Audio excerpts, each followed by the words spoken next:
Train வருது ஓடுங்க இடத்த பிடிங்கன்னு போய் இடத்த பிடிச்சி உட்காந்து எங்கே போகிறோன்னா கிறிஸ்மஸ் பார்க்க போகிறோம். அமெரிக்காவில் ஃபேமஸாக செலிப்ரேட் பண்ணுற ஒரு ஃபங்க்ஷனில் கிறிஸ்மஸும் ஒன்று.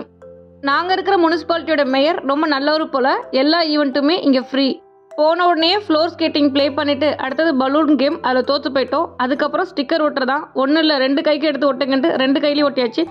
நெக்ஸ்ட்டு ஃபேஸ் டிராயிங், அதுவும் சூப்பராக பண்ணிட்டோம். அதுக்கப்புறம் ஒரு காயின் கேம், அதையும் முடிச்சுட்டு ஸ்னோ வருதுன்னு சொல்லிட்டாங்க, ஓடி போய் ஸ்னோவில் நின்னாச்சு. போதுங்கிற அளவுக்கு ஸ்னோவில் நின்று என்ஜாய் பண்ணிவிட்டு அதுக்கப்புறம் கிறிஸ்மஸ் தாத்தாவை நோக்கி போயிட்டோம். சாண்டா கூட ஃபோட்டோவும் எடுத்துக்கிட்டு சாண்டா கிட்ட கிஃப்ட்டும் வாங்கிட்டா என் பொண்ணு. அடுத்து மார்ஷ்மெலோ ஃபயர் ரோஸ்ட்டு. கிளைமேட்டுக்கு சூப்பராக இருந்துச்சு அந்த ஃபயரு. சைடில் கிறிஸ்மஸ் பாட்டெல்லாம் போட்டு டான்ஸ் ஆடிட்டு இருந்தாங்க. என் பொண்ணும் சேர்ந்து ஆட ஆரம்பிச்சிட்டா, வைப் ஆகிட்டாலாம். எங்கே போனாலும் சாப்பிட்றதுக்கு என் பொண்ணுக்கு வாங்கி கொடுத்தே ஆகணும், அதனால பாப்கார்ன் வாங்கி கொடுத்துட்டோம். நம்ம ஊரை காட்டிலும் அமெரிக்காவில் செம்மையாக கிறிஸ்மஸ் செலிப்ரேட் பண்ணுறாங்க. எல்லா ஈவெண்ட்டையும் நல்லா என்ஜாய் பண்ணிட்டு சாண்டாவையும் பார்த்துட்டு வீட்டுக்கு போயிட்டோம்.